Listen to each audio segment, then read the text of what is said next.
So how do you get passionate about something? How do you stay committed to something?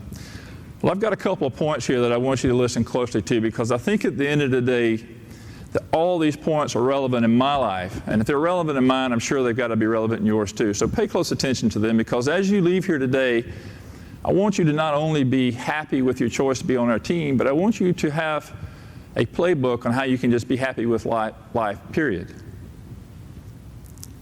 And I know you get tired of hearing me say this, but I think the single most important principle we can do, apply to our lives, and the single most important thing that we can do with our life is trying to define what our purpose is.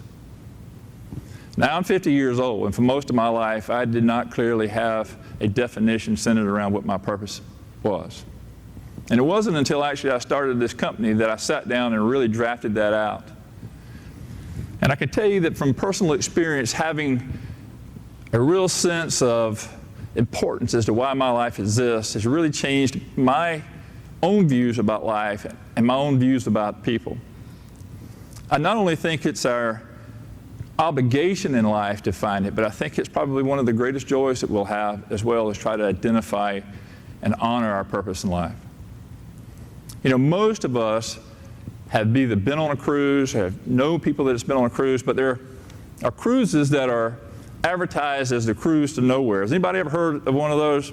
I recently saw an ad and it just kind of struck me and just thought this was a really good point to bring up today, because a cruise to nowhere, people get on a boat and they don't go to some tropical island. They just get on a big boat and they go out and see and they drive around in circles.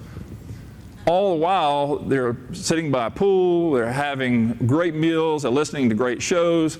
It's like checking into a fine hotel or being in a resort. But what struck me when I saw this advertisement, and I thought, wow, that's very much like a lot of people I know in life. Is that they wake up every day without a real clear definition on where they want to be. And a cruise to nowhere is kind of nice for a few days on a vacation, but there really is no way to spend our life, is it?